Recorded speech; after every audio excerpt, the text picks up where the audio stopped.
Breaking news in a CBS Sports HQ. Texas head coach Tom Herman has been terminated by the athletic department effective immediately. In his 4 seasons as head coach, Herman led the Longhorns to a 32-18 record. The now former head coach is due $15 million via buyout. His staff is due another $24 million.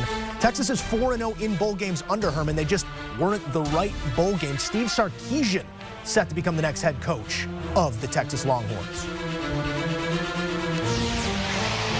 Let's welcome in CBS Sports senior college football writer Dennis Dodd, who has confirmed that Texas will hire Steve Sarkisian as its next head coach. We'll get to the hiring in just a moment, but first, the firing of Tom Herman, now the latest in a line of high-profile coaches, now the second head coach after the Mac Brown era, who has fallen short of expectation in Austin. Dennis, what can you tell us about the powers that be in UT and how they came to this conclusion? Yeah, it's a bit of a shocker, although, Joe, I guess nothing should shock us these days. This comes 3 weeks after AD Chris Del Conte offered up a very tepid, I would say, vote of confidence for Tom Herman. Even then, though, it looked like all quiet. He was going to make it to another season and have a chance of proving himself after winning the bowl game against Colorado, particularly handily. But it looks like Steve Sarkisian's interest and availability switched some gears, switched some minds at Texas. This is the big get. This is what everybody wants right now. If you can't be Alabama, you get a piece of Alabama. And Steve Sarkisian's name has come up at virtually all these major jobs that have come open.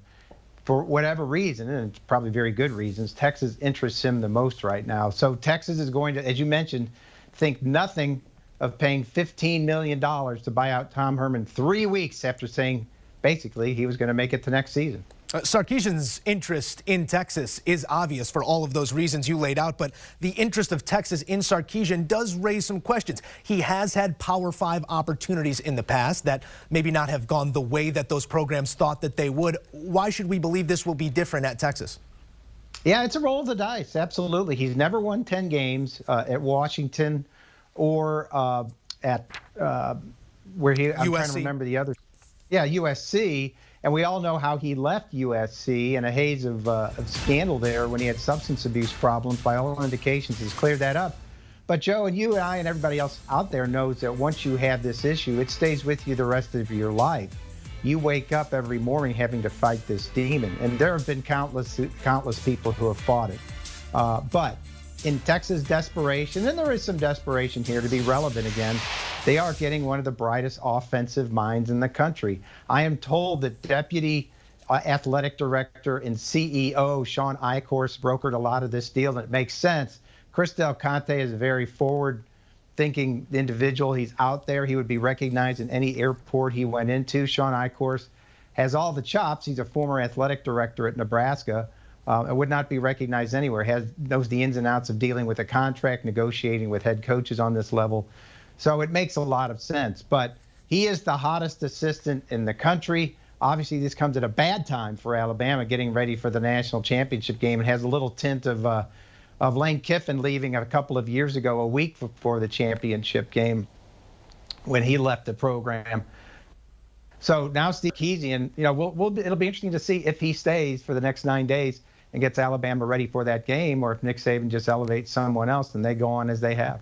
Yeah, we know the fate that awaited some of those hirings that Sean Eichhorst had back at Nebraska. But you do bring up a great point here. The timeline is interesting. From the comments 3 weeks ago to the fact that we get a hiring immediately on the tail end of a firing. What does that tell you about how this came together? Was this a situation where Texas was prepared to fire Tom Herman despite Sarkisian's interest, or was this simply Steve Sarkisian became available, showed interest, and the Texas Longhorns had to jump when they needed to jump? Yeah, I think it's all that. I've been hearing for weeks, I said 3 weeks since that statement. I've been hearing for weeks people tell me this isn't over, this isn't over. Watch, Herman might be fired. Nothing concrete to it. You heard his name at Arizona, maybe trying to get that job. I don't know that for sure. I wasn't able to confirm that. But again, I think the lukewarm nature of that vote of confidence, it didn't say definitely or with enthusiasm Tom Herman was going to be back. And then, yes, I think when a Steve Sarkisian lets it be known that he has interest in the Texas job, then you kind of drop everything and get really serious about it, especially after what Alabama's accomplished these last couple of years. I don't have to go through that or what happened yesterday. They were fantastic again, winning by 17 points over Notre Dame and getting to the national championship game. And Steve Sarkisian's been known as an offensive coach. He's an upgrade for Tom Herman. That's what they're getting right now. 4 years ago, this was Steve Sarkisian. Tom Herman was coming off a successful run at Ohio State under Urban Meyer. He was that hot guy. He's being replaced by the next hot guy. Oh, plenty of people making a move to Austin these days. Steve Sarkisian going to be one of them. Thank you, Dennis. You bet. Let's take a look at the profile of Tom Herman in his time at Texas.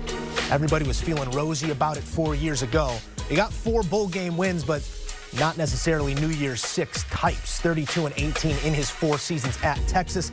Did finish 9th, his best finish in 2018 in the AP poll. Want a sports network that delivers everything that matters about the game? The highlights, the picks, the instant analysis. No yelling, no fake debates, no politics. Hit the subscribe button and never miss a moment.